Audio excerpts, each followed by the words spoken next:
밀리터리 사이언스의 신묘한 만남 본게임 오늘도 본진으로 곧장 진격해보도록 하겠습니다. 안녕하세요. 저희는 본게임의 MSG입니다. 네, 그럼 오늘의 주제 바로 공개합니다.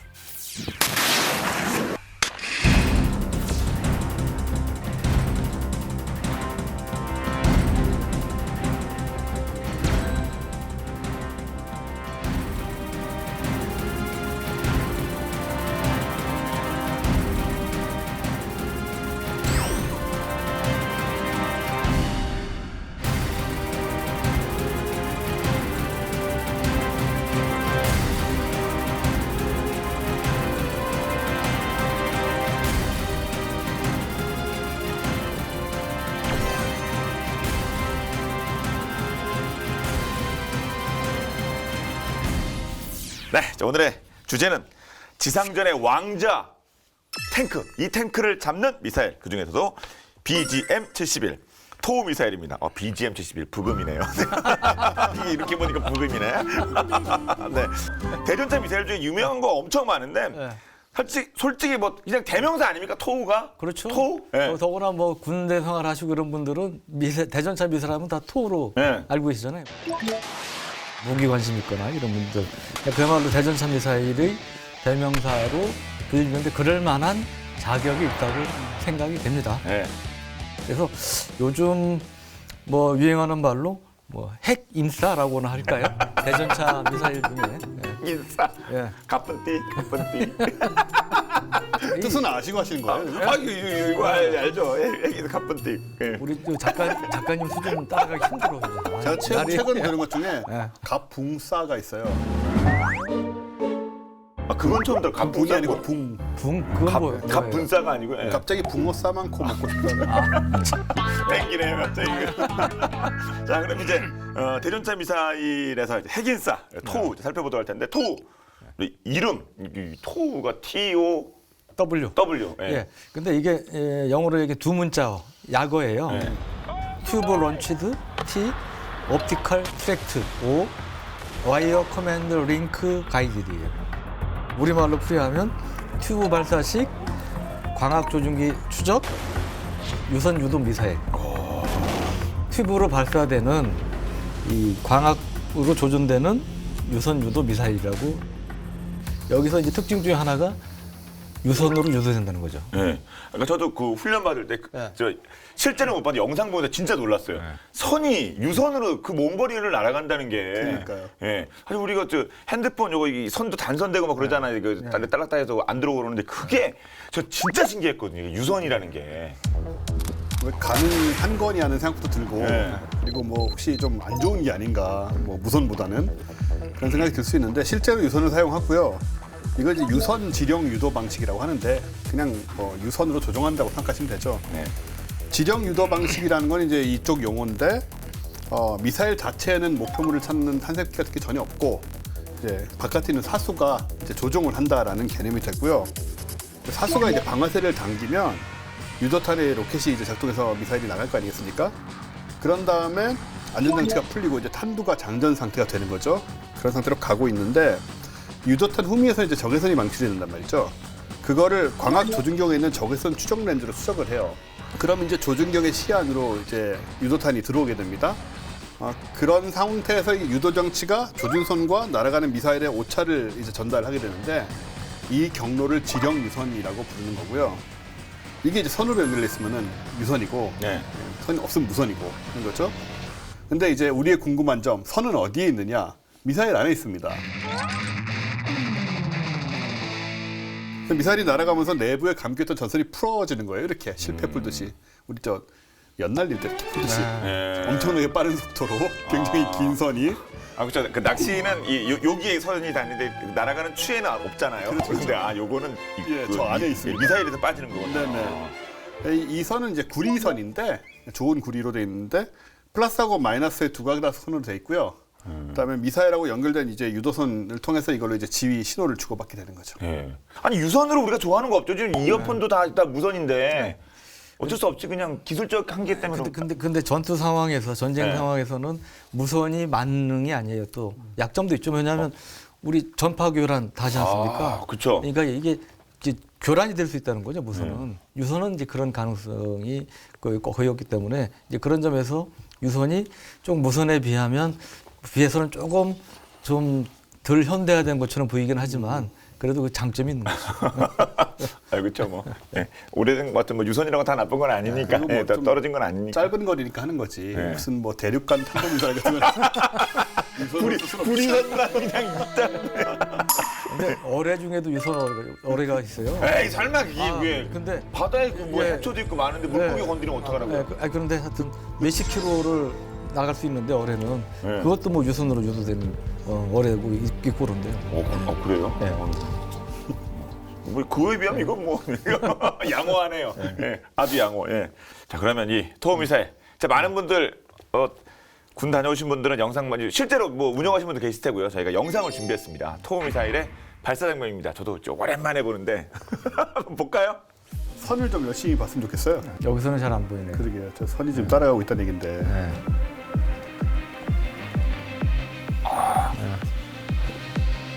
그 다양한 방식으로 발사하면 땅에다 놓고 네, 예. 차량에서 탑재를 하기도 하고. 저런 데는 괜찮지만 중간에 전보트라도 있으면 선이 그러니까요. 자꾸 이런 걱정을 하게 돼요. 유선이라는 게. 우와, 오우. 저는 그래서 저 선이 진짜 중간에 안 끊어지고 그러는 게 좀 신기해요. 그것도 좀 기술일 것 같아요, 진짜. 세대 구분이 또 미사일도 역시 있다면서요? 뭐 이제 1세대부터 쭉 나눌 수 있는데 네. 1세대는 영어로 MCLOS라고 그래가지고 Manual Command to Line of Sight. 그러니까 이제 영어에 이제 Line of Sight라는 게 많아요. LOS. 이게 뭐냐면 사람 눈이 시선이 향하는. 예, 시선이구나 진짜. 예, 예. 라인 오브 사이트. 시선이라는 거예요. 시선이네 진짜. 예, 예. 지겹게도 그래서- 시선이네. 예, 그래서 사람이 눈으로 보면서 조준하는 걸 또 라인 오브 사이트, LOS라고 그러죠. 그래서 이거는 직접 사람이 가시거리 내에서 조준해서 쏘는 이제 그런 것이고, 그러니까 미사일도 쏜 다음에 이렇게 눈으로 보면서 물론 이제 눈만으로 보지 않고 여기에 이제 예, 뭐 그 정도야 뭐. 그래서 그 정도 여기 감안하고 그 정도 감안하고 들어요. 우리 시청자분들 감안하고 들어요. 그럼요. 예. 죄송합니다. 네. 이거 안경도 벗어야 되네 눈으로 본다 그래서 그러나. 이 조이스틱으로 이제 조종을 하면서 명중을 시키는데, 근데 이게 그러다 보니까 이게 미사일이 빠르잖아요. 이게 이제 비행 시간이 길지가 않아요. 예. 그 짧은 시간 내에 조종을 해서 맞춰야 되니까 뭐예요? 상당한 숙련도가 있어야 되겠죠. 그렇겠네요. 예, 뭐 하다 보면 잘못하면 엉뚱한 데로 갈 수 있으니까 그래서 이제 그런 면에서 이 상당한 그 사수의 실력이 필요하기 때문에 훈련도 필요하고 또 하나는 조준할 동안은 사수가 뭐예요? 꼼짝 말하죠. 그렇죠. 예, 어디 갈 수가 없는 거예요. 꼼짝 말아. 그렇죠. 예.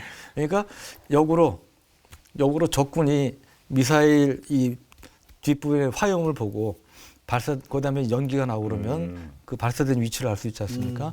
그럼 거기를 바로 포로 때리면 뭐예요? 사수는 그냥 사망이죠. 그래서 이제 그런 면에서 그런 위험성이 있는 것이죠. 예. 그 뒤에 이제 이보다 발전된 게 오늘의 주제인 토 미사일. 이거는 2세대 세미 오토매틱 커맨드 투 라인 오브 사이트예요. 그러니까 반자동. 그러니까 이 앞서 원쌤이 이제 설명해 주셨는데 1세대에 비해서 이 사람 조종 과정에서 그 실패할 가능성 이것들이 굉장히 낮아졌고 조작도 훨씬 쉬워졌다고 볼 수 있는 것이죠. 그리고 보통 이제 발사관의 포탄처럼 장전하는 방식이니까 재장전도 쉽고 이제 그런 면에서 편리해졌다. 마지막 3세대가 이제 제일 최신형 많이 들어보셨을 거예요. 우리 몇 번 얘기했는데 Fire and Forget 쏘고 잊어버리는. 그러니까 쏘면 미사일이 스스로 속된 말로 지가 스스로 목표를 찾아가는 이제 그런 것이고 그러다 보니까 사수는 쏘고 바로 내필 수 있죠. 그러니까 안전성, 생존성이 높아지고 이제 그런 거고. 3세대 미사일은 대전차 미사일은 우리나라에도 이제 그 서북도서에 들어와 있는데 이스라엘의 스파이크라고 있어요. 그게 원래 이제 대전차 미사일로 개발된 건데 이제 뭐 북한의 해안포라든지 이런 데 공격용으로 이제 우리가 이제 해병대가 도입한 건데 스파이크라든지 라트라는 미사일, 그다음에 뭐 러시아의 비키르, 뭐 독일의 파스3 LR 뭐 이런 것들이 이제 3세대 대전차 미사일로 분류가 됩니다. 네. 그 유선의 장점은 만약 말씀하신 대로 전파방이나 이런 거에서 뭐 자유로운데 진짜 유선에도 단점이 이게 끊어지거나 이게 접불 이게 문제 아니겠습니까? 근데 진짜 이거 선이 잘리거나 하면 어떻게 되는 거예요? 이거 막 날아가고 있는데 토미사일이요? 어떻게 돼요? 영화 같은 데 보면 나오는지 모르겠지만 우리가 상상을 할 때 어떤 느낌이냐면 선이 잘리면 이상하게 비실거리다 떨어질 것 같고 그렇잖아요. 네. 그건 아니고 선이 잘리면 조정이 안 되죠. 하지만은 마지막에 겨냥했던 거기까지 계속 날아가긴 해요. 아, 그냥 그쪽 지향한 대로 계속 예. 아. 그러니까 저쪽이 안 움직여주면 맞을 수도 있는 거고 네. 아니면 안 맞는 거고. 우리나라에도 당연히 이거 쓰고요. 그렇죠. 예. 우리가- 많은 나라에서 좀 쓰겠죠. 우리 70년대 중반부터 도입이 됐어요. 네. 그게 원래 이제 1차 도입된 게 75년부터 99년 사이에 미국의 정부가 판매를 부정하는 FMS 대군사 판매를 통해서 기본형이 도입이 됐고 그 뒤에 뭐 주한미군 철수 과정에서 이제 인수받은 장비도 있고 80년대 중반 이후에 개량형 토우도 이제 계속 뒤에 얘기하겠지만 이제 개량형들이 있습니다. 그것들을 도입을 해서 지금도 운용을 하고 있죠. 근데 이 토가 이제 도입된 지가 오래되다 보니까 우리 이제 본격적인 3세대 대전차 미사일을 우리가 개발해야 되겠다 해가지고 만든 게 전에도 얘기했던 현궁이라는 대전차 미사일을 2015년에 개발을 해서 지금 이제 평국 미사일 배치하고 일부는 수출도 됐습니다. 네. 그리고 토미사일은 뭐 우리나라뿐 아니고 전 세계 40여 개국에서 사용 중인 것으로 그렇게 알려져 있고 역시 뭐 대전차 미사일계의 뭐 M16, AK-47 뭐 비슷한 존재라고 볼 수 있겠죠. 네. 베스트셀러. 정말 대전체 미사일의 정말 대표적인 말 그대로 대명사입니다. 네.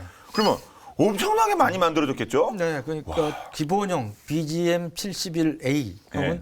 31만 발 이상이 생산했다고 그러는데 포탄이 아니잖아요. 미사일이 미사일이죠. 31만 발이면 대단한 거예요. 네.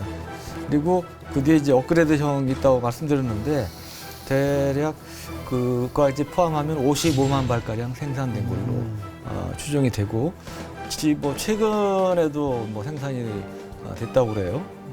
뭐 몇 년 전에는 뭐 한 해 6,600여 발의 그 미사일 생산 계약을 맺었다는 이런 보도도 있고 이렇게 생명이 긴 데는 다 이유가 있는 거죠. 믿을만하고 쓰기 편하고 뭐 장점이 있는데 또 플러스 거기에 안주하면 도태될 거 아닙니까? 그러니까 계속 업그레이드, 네, 업그레이드. 이런 게 나오는 거죠. 그래서 기본형은 기본형인 토우, 그 외에 유도 시스템 등을 디지털화하고 연령상 감시 장치 등을 단 토우2가 있어요. 그리고 1987년에는 성형 자격 탄두를 이중화한 그래서 이 반응 장갑들 많이 장비하는데 그것도 관통할 수 있는 그러한 토우2A가 등장을 했고 그리고 또 그 뒤에 토우2B 뭐 이런 식으로 해서 계속 개량형이 등장하고 있고 전에 제가 현궁 설명하면서 강점 중에 하나가 전차가 원래 이 장갑 두께가 부위별로 차이가 있다고 그랬잖아요. 네. 측면이 제일 두껍고 저 해치가 있는 상판 이 윗부분이 사실 제일 이제 얇은 부분 중에 하나인데 그러니까 위에서 내리 꽂으면 아무래도 더 파괴가 쉽겠죠. 이제 그래서 현궁 같은 경우 이 위에서 내리 꽂는 수 있는 그런 타격 능력이 있는데 이 토 개량형 최신형 개량형도 이제 그런 능력을 갖고 있는 것으로 알려져 있습니다. 그걸 이제 영어로 이제 탑 어택이라고 그러죠. 위를 때린다고 그래서. 예. 앞서 본 거는 옆에서 그냥 우리가 아는 네. 직사로 때리는 그리고 거였는데. 옆이나 뭐 앞이나 뭐 그쵸. 구조 때리고. 예. 그 성형 작약. 그리고 또 탱크 얘기 나올 때 빼놓을 수 없는데 매번 들어도 네. 저보고 설명하라면 또 못하겠어요. 성형 작약. 이거, 예. 이런 거야말로 진짜 원쌤이 설명을 네. 들어야 진짜. 비행기가 뜨는 네 가지 힘. 그것도 모르겠어요. 그때 들어서 해드릴까요? 아니, 너도. 죄송합니다. 그러니까 이 나이 되면 한 최소 3번은 들어야 해서 조금 남아요. 제 친구가 얼마 전에 네. 그 제가 비행기 뜨는 원리를 설명을 해준 적이 있어요. 근데 아직도 모르겠다면서 그래서 제가 혹시 헬리콥터 뜨는 원리는 이해가 되니까 그건 알겠다는 거예요. 그거는 바람 밑으로 쏘는 거 아니냐. 근데 대부분 이러세요. 그 헬리콥터는 선풍기처럼 바람이 밑으로 나가니까 뜨는 게 당연하고 그쵸. 비행기는 모르겠다. 헬리콥터 알죠? 바람 밑으로 가면 뜨겠죠. 센 바람이 아래로 가니까 뜨겠죠. 센 바람이 위로 가면 뜨겠습니까? 센 바람이 앞으로 가면 뜨겠습니까? 성형 작약. 성형 작약. 전차를 파괴한다는 것은 뭐 여러 가지 상황이 있겠지만 가장 효과적인 거는 아무래도 뚫고 들어가서 장갑을 그 내부를 이제 파괴를 해야 되는 거잖아요. 그래야지 완벽하게 파괴를 할 수가 있는 상황인데 그래서 이제 대전차 고폭탄, 소위 말하는 그 히트, 하이 익스플로시브 안티 탱크라는 이제 이런 탄두를 사용하게 되는데 이제 어떻게 생겼냐면요. 이렇게 탄두가 이렇게 있잖아요. 그럼 좀 과장되게 얘기하자면 앞이 이렇게 파여 있습니다. 이렇게 이런 식으로. 이게 탄두예요? 예, 이게 탄두, 이게 전체가 탄두예요 지금. 이게 날아가고 있는 거죠 이렇게. 예, 슉 날아가고 있잖아요. 그럼 앞부분이 이제 이 폭약이라는 게 설치돼 있을 거 아닙니까? 그렇겠죠. 거기 앞이 이렇게 푹 파여 있는 거예요. 이게 도대체 무슨 효과를 내느냐? 그래서 부딪히면 이게 폭발을 합니다. 네. 폭발을 하면 그 힘들이 이렇게 쭉 이 가운데 가상의 지점이죠. 이 지점으로 모이게 돼 있어요. 이게 이제 물리학자들이 발견한 법칙이죠. 예. 예, 여기 이제 멀러 노이먼 효과라고. 이걸 만약 그렇게 동그랗게 그냥 쏘게 되면 이게 힘이 다 분산이 돼요. 그러니까 예를 들어서 쇠판이 있는데 망치로 때리면 이 구부러들긴 하겠지만 구멍이 날 수는 없잖아요. 예. 근데 이걸 드릴로 같은 힘을 써도 드릴로 하면은 점으로 모으면 모을수록 힘이 집약이 되니까 구멍을 뚫을 수 있죠. 예. 그것과 비슷한 원리로 이 한 점에다가 이 폭발힘을 다 모은다라는 것이고요. 여기는 이제 쇠판도 이렇게 덧대는 경우가 많이 있고, 그래가지고 이제 구멍을 뚫어서 내부를 파괴한다. 이런 게 이제 성형 자연 폭탄입니다. 예. 라이너? 라이너, 이게 이제 쇠판. 네, 이게 라이너인데 이건 왜 붙이냐면요. 이게 없어도 물론 이 효과는 다 나요. 예. 이 지점에 모이는 효과는 다 나는데 이걸 붙여놓게 되면 이게 보통 이제 금속으로 이루어져 있는데 폭발을 하다 보니까 열과 압력이 굉장히 높아지잖아요. 그럼 어떤 상태까지 되냐면 이 금속이 순간적으로 열과 압력을 받아서 기체에 가까운 상태가 돼요. 기체에 가까운 상태가 돼서 이 폭발하는 압력과 함께 이 기체가 같이 뿜어져 나가게 돼요. 이걸 메탈 제트라고 합니다. 메탈 제트. 네, 메탈 제트라고 하는데 여기서 나가는 이 금속화된 한마디로 금속 분자가 기체화돼서 나가는 거기 때문에 힘이 굉장히 세요 이게. 그러니까는 일반 폭약의 폭발 능력에다가 이것에 기체까지 더해져서 이 제트까지 장갑을 뚫고 들어가겠다는 거고 실제적으로 굉장히 효과적이죠. 그렇군요. 실전에서 이 성형자극탄에 관통돼서 파괴된 전차 사진 보면 구멍이 작아요 생각보다. 그렇죠. 예, 작더라고요. 들어가는 구멍을 잡고. 예. 그러니까 예를 들어 성형자극탄이 120mm 탄이다. 그럼 구멍이 원래 그대로 갔으면 12cm였잖아요. 근데 그보다 훨씬 작다는 거죠. 예. 그러니까 내부는 완전히 박살이 나는 거죠. 그러니까 내부는 진짜 박살이 나요. 그렇군요. 예.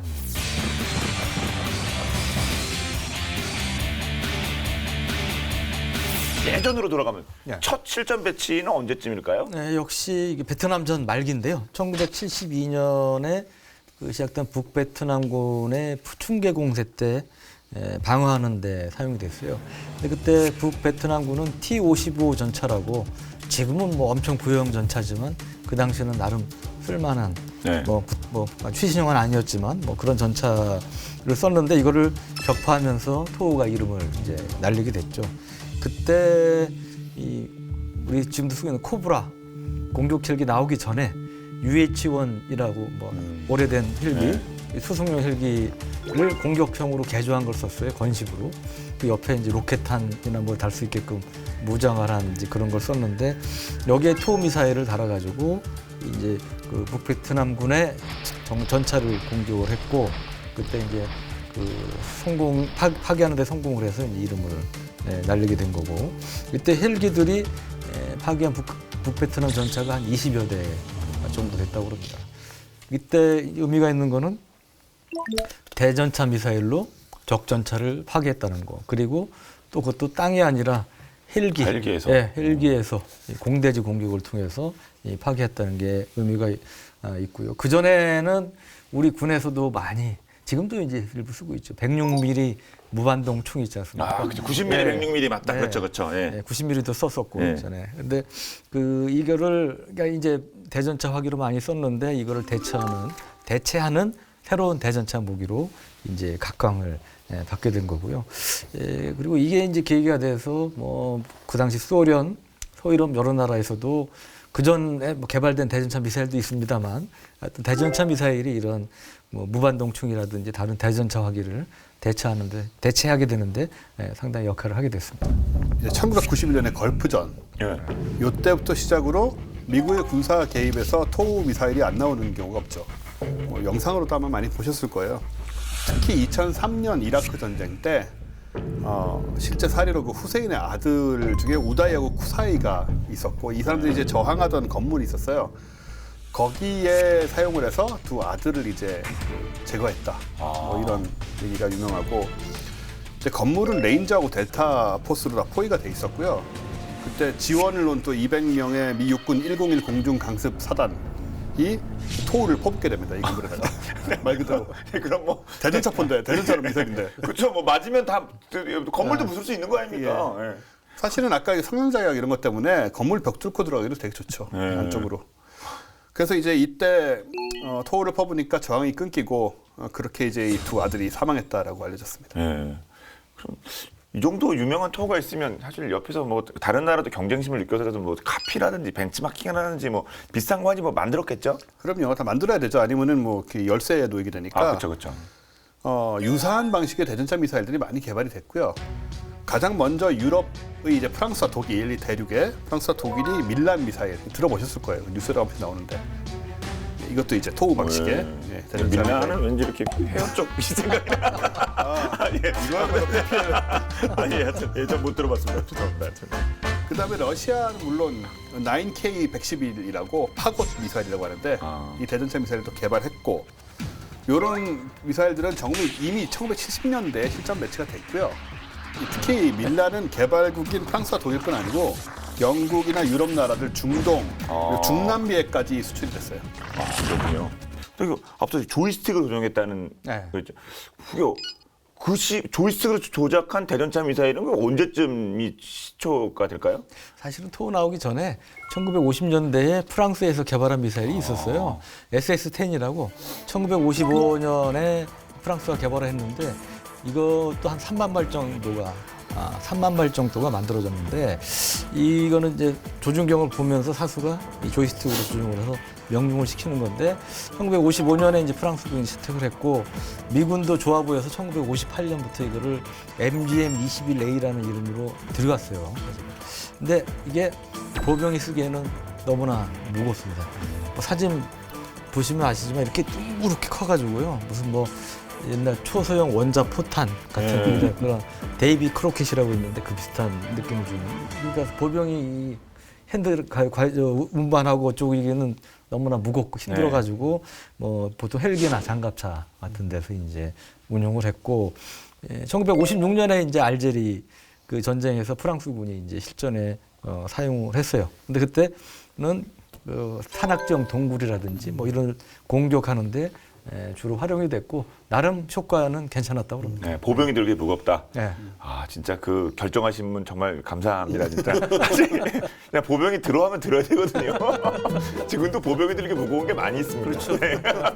장비에 실어야 되는 것이 있는데. 그러니까 무겁게 하려면 아예 무겁게 보병이 못 들 정도로 네, 그렇죠.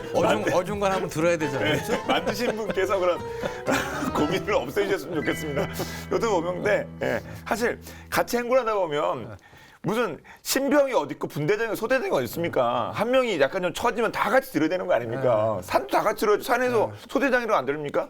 제가 못 들어 중대장은 들거든요. 자, 여러분 만드시는 분들 진짜 아예 100kg 이상으로 만든다. 그러니까요. 예. 표준말은 아니다만 아싸리. 네.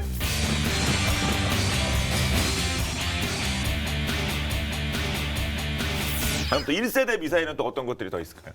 영국의 비질란트라고 있고 그보다는 이제 우리 러시아전에 소련은 우리 소련 하면 옛날 그 공산국가니까. 아 그렇죠. 이게 차이가 있네. 네. 러시아의 AT-3 세거라는 이 미사일이 아주 물건입니다. 아, 새 거예요? 흥게 게 아니라 사실 한 거예요. 70년대부터. 그렇죠. 그때는 새 건데. 그때 새 거였는데 지금 한 겁니다. 전차를 상대로 제대로 실전 대비를 이제 한 상황이죠. 1973년에 4차 중동 전쟁이 있었는데 당시에 이제 이집트군이 1, 2, 3차 중동전을 겪으면서 이스라엘의 기갑 능력이 전력이 굉장히 세기 때문에 또 미국에서 수입한 뭐 탱크 뭐 이것도 많이 있고 그렇겠죠. 예, 그래서 이길 수가 없습니다. 기갑으로 붙으면. 그래서 이제 러시아 당시 소련의 AT-3를 새 걸로 많이 구입을 했죠. 성공. 아니, 새 거로 도입을 했고요. 새 거로 도입했어요. 당시에는 완전 새 거. 그때는 최신형이었어요. 진짜. 최신형이었죠. 쓰다만 게 아니라는 그런 뜻이 아니라 이게 영어로 이름이 새 거니까. 이름이 새 거예요. 이거 한국어만 아닙니다 이거. 네, 우리 저 제작진이 자막에 잘 표시를 해줬고 네, 잘 정리해 주시겠죠. 믿어 의심치 않습니다. 그래서 이 대전차 미사일을 통한 기습을 계획을 하게 됩니다. 이집트군에서 방어선 곳곳에 이 AT-3 새 거를 설치하고 진지를 그 주변에 또 RPG-7 예. 네, 이 휴대를 하고 있는 대전차 보병들을 또 이렇게 배치를 해요. 그런 다음에 이 새 거로 장거리에서 이스라엘 기갑 부대를 공격을 합니다. 미사일이니까, 그렇죠? 공격을 하고 만약에 잘 맞지 않거나 이래서 뭐 살아남아 있으면 근처에 이제 오겠죠, 전차들이 계속. 네. 그럼 이제 남은 것들을 RPG-7이 처리를 하는 이런 방식으로 했는데 이스라엘군이 얼마나 엄청난 피해를 입었냐면 이게 뭐 전차 무용론이 나올 정도로 말도 안 되게 당했어요, 처음에. 어느 정도길래? 또이 얕보기도 했고요. 예. 일단은 뭐 명중률이 낮고 사거리가 짧다 보니까 대전차 미사일이니까요. 그 얕본 거죠. 대비를 전혀 안 했습니다. 근데 막상 열어보니까 어떻게 됐느냐? 총 800대 전차를 잃어요. 이스라엘이. 800대요? 전멸한 겁니다. 기갑부대가 사실상.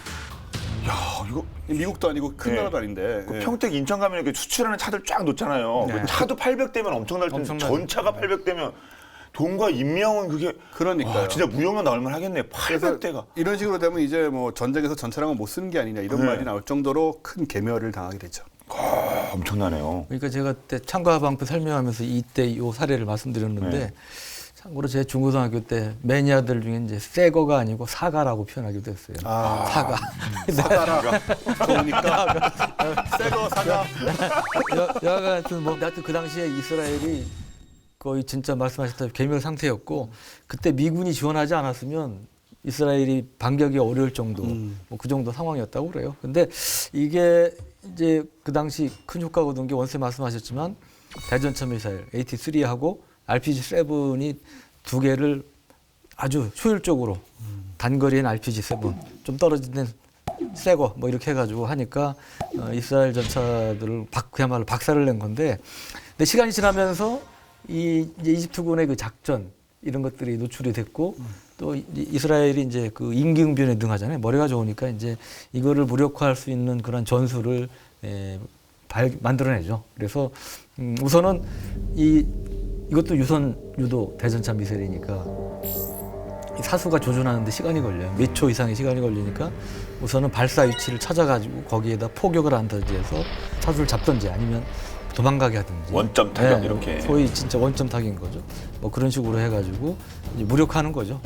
뭐 기관총을 쏘든 뭐를 쏘든 뭐 해가지고 이제 무력화하는 것이고 미사일이 날아온다 하면은 연막탄 터뜨려가지고 이게 사람이 조종을 해줘야 되니까 네. 안 보이면 제대로 정확히 조준할 수가 없잖아요. 그러니까 이제 그런 식으로 이제 회피하는 전술 이런 것들을 통해서 전에 비해서 이제 이스라엘 전차들 생존성을 높일 수 있었다고 합니다.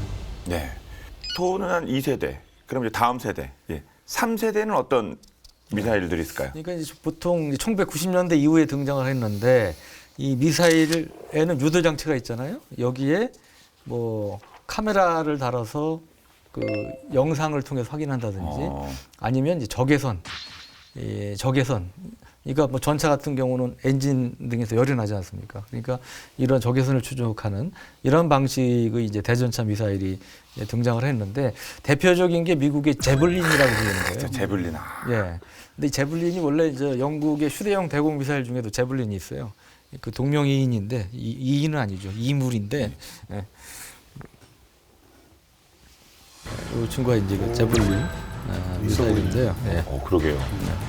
이 발사 영상을 보시면 발사가 이렇게 올라갔다가도 촥 내려가서 이렇게 때린다든지 하여튼 자기가 알아서 조준해서 그런 게 아니고 발사한 다음에 미사일 스스로 이제 목표물 적외선 추적 등을 통해서 목표물을 향해서 이제 날아가는 이제 그런 방식이고 아까 말씀드린 이스라엘 스파이크 미사일 뭐 중국의 HJ-10이라든지 이런 것들 그다음에 형궁 이런 게 이제 3세대 이제 미사일이라고 할 수가 있겠죠. 형궁의 경우는 그래서 야간에도 사용이 가능한 적외선 영상 탐색기 등을 장착을 하고 있습니다. 빠르고 정확한 유도 미사일이라는 의미에서 영어로는 레이 볼트라고 빛 볼트 번개. 레이는 이제 빛이고 번개. 아, 엑스레이 할 때 그래. 예, 아, 예. 예. 이 유도탄과 결합하여 목표를 추적하는 방식인데 이 발사 장비는 가시 영상하고 적외선 영상 일체식 유도를 채택했어요. 아까 말씀하신 대로 이제 적외선 영상은 뭐 밤에도 볼 수 있는 그런 장비인 것이고, 그래서 이 기술이 이제 이런 거 한번 만들면은 뭐 감지 기술이라든가 유도 기술 같은 것도 많이 발전을 하잖아요. 그래서 이거를 가지고 지금 바탕으로 뭘 할 거냐면은 국산 경무장 헬기 LHA에다가 운용할 광섬유 유도 공대지 대전차 미사일. 이게 천검이라고 이름이 붙었는데 멋있습니다, 그죠? 천거. 무협지스럽죠. 네. 네, 하늘에서 예. 예, 그냥 그쵸 날개가 그쵸 곰이 촥 하면 샥 날아가는 거 아닙니까? 와, 그걸 멋지다. 좀 개발하고 있습니다. 예.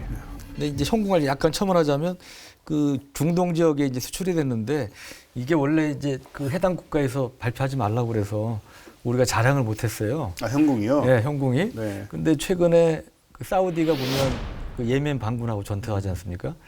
근데 그게 막 유튜브나 이런 거 통해서 실전 영상들이 올라와요, 많이. 근데 여기에 현궁이 사우디군이 현궁으로 이 반군들을 잡는 영상들이 막 올라오는 거예요. 근데 정확히 맞추는.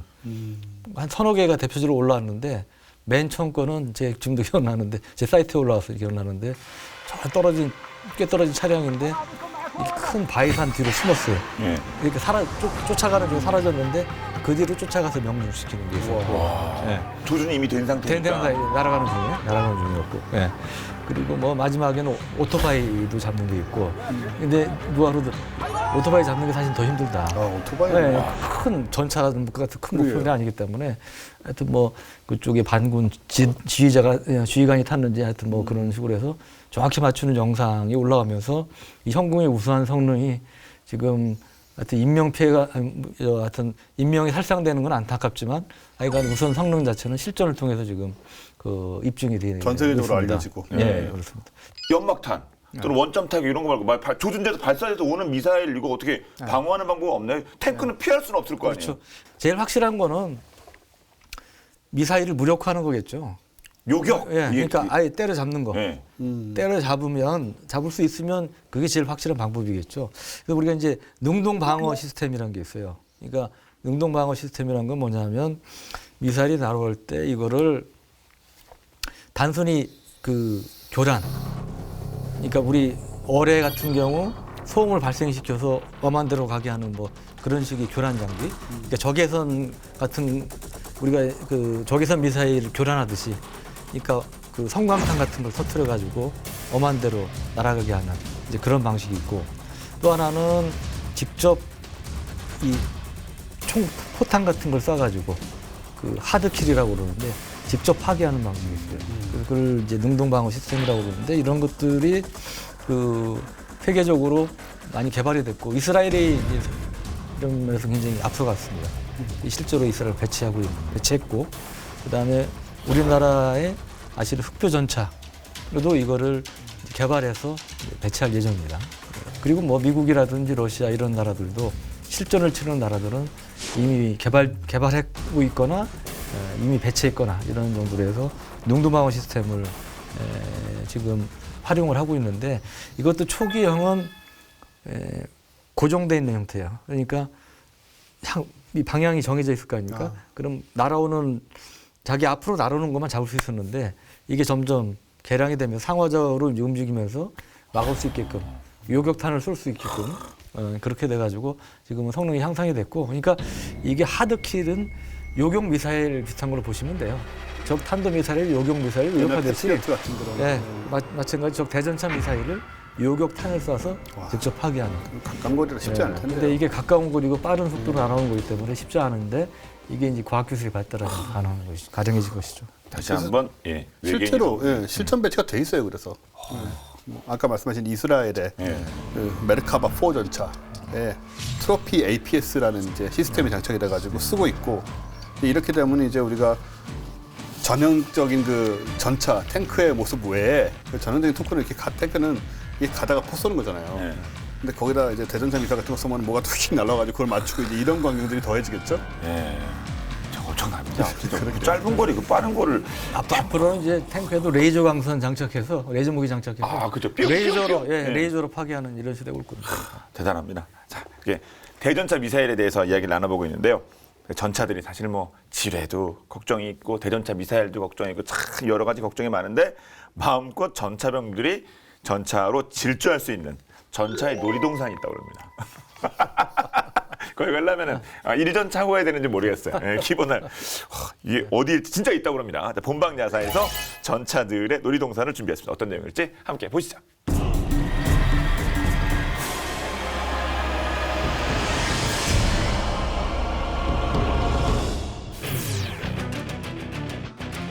총을 맨 선수들이 험준한 설산을 경쾌하게 질주합니다. 잠시 숨을 고른 뒤 관역을 깔끔하게 명중.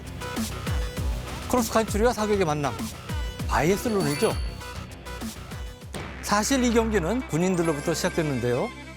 18세기 노르웨이와 스웨덴 국경수비대가 스키와 사격 대회를 통해 우호를 다진 곳에서 출발한 겁니다. 그런데 최근 바이애슬론 경기가 군대에서 다시 각광받고 있다고 하는데요. 그것도 전차로 하는 바이애슬론. 과연 어떤 경기일까요?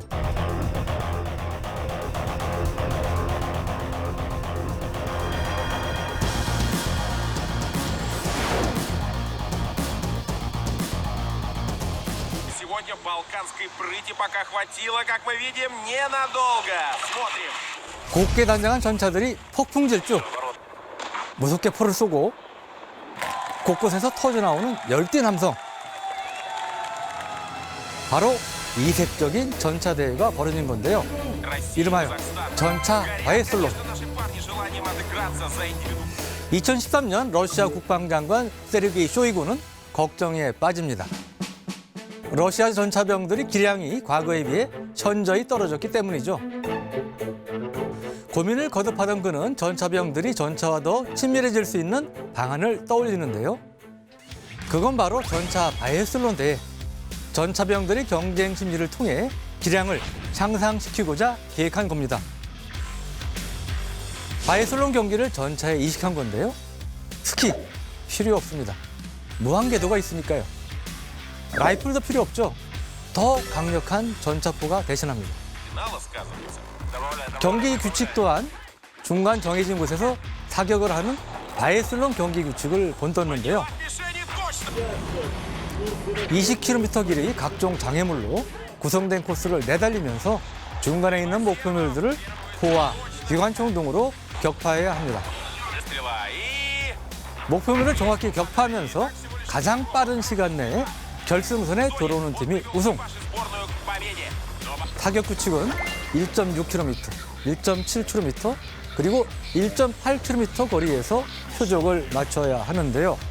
이때 3개의 포탄 외에 예비용으로 1개 플러스 모두 4개의 포탄을 사용할 수 있다고 합니다. 그리고 두 번째는 900m 떨어진 헬기 표적 맞추기. 20발을 사격하고 예비 탄약은 5발까지 사용이 가능합니다.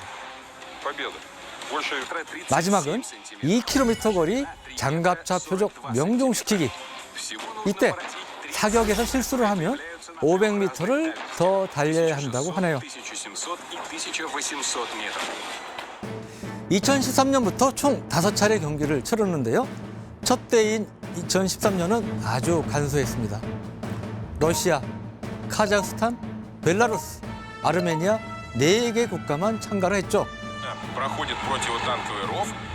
이후 점차 초청국을 늘려 중국, 인도, 베네수엘라, 그리고 이란까지 총 13개국이 참가하고 있는데요. 아직 서방 세계는 참가하지 않고 있다고 합니다. 개최국인 러시아가 매년 우승을 차지했는데요. 만약 미국과 독일까지 참가한다면 우승국이 바뀔 수도 있지 않을까요? 그런데 이 대회에서만 볼 수 있는 이색적인 공연이 있습니다. 바로 탱크 발레.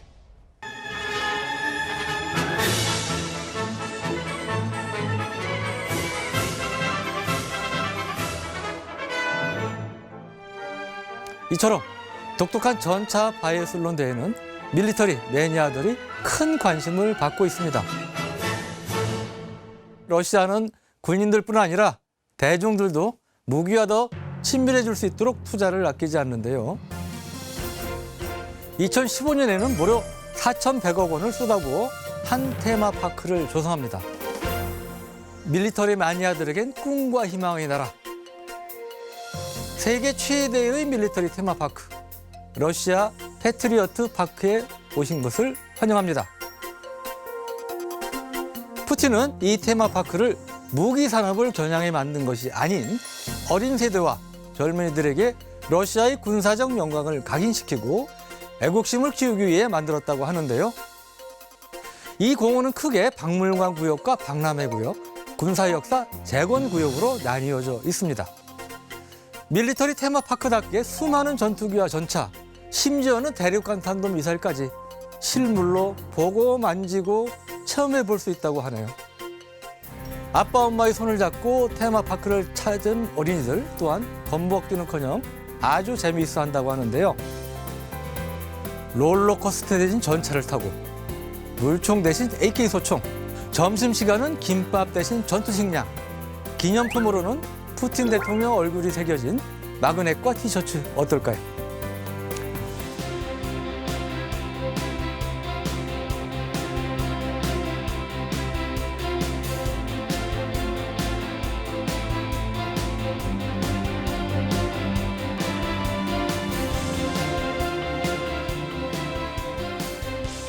네, 역시 러시아. 네, 또 러시아가 또 이렇게 군사 테마 파크에서도 앞서 나가는군요. 저런 게 다른 데도 있을지 모르겠어요. 얼마나. 그러게요. 우리 뭐 이제 중국 저기 엄청난 스케일, 대륙 스케일 얘기하는데 네.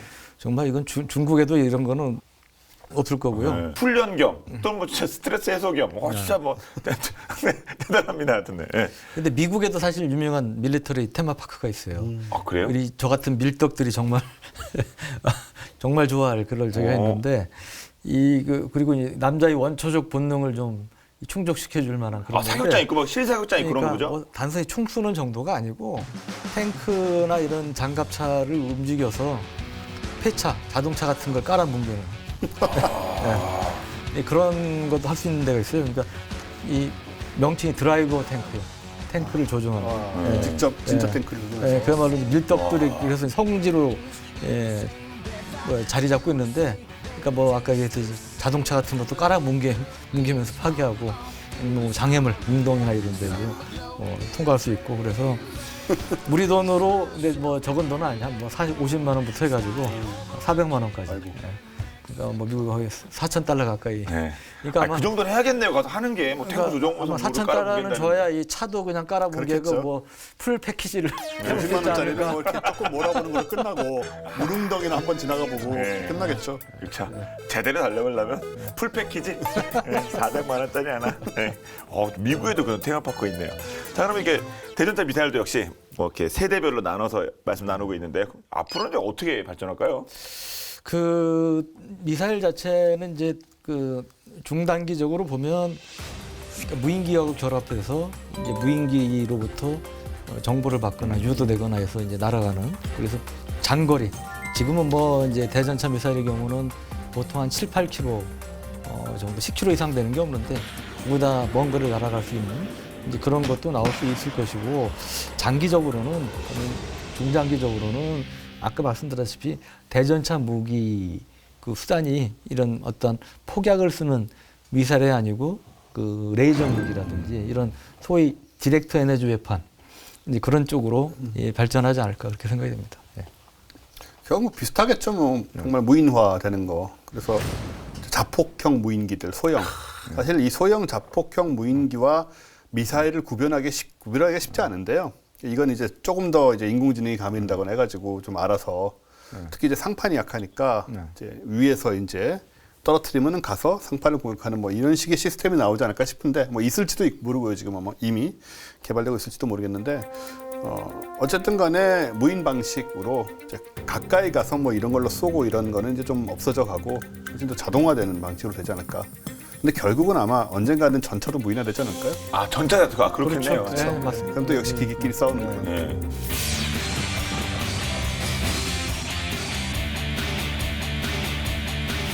자, 오늘 본게임 여기까지입니다. 자, 언제든 본게임을 함께 하실 수 있는 방법이 있죠. 국방TV 앱이 있습니다. 어플리케이션 많은 활용 부탁드리겠어요. 그럼 저희는 여기서 인사드리고 다음 주에 더욱더 화끈한 무기체계로 돌아오도록 하겠습니다. 네, 지금까지 저희는 본게임의 MSG였습니다. 고맙습니다. 네. 고맙습니다.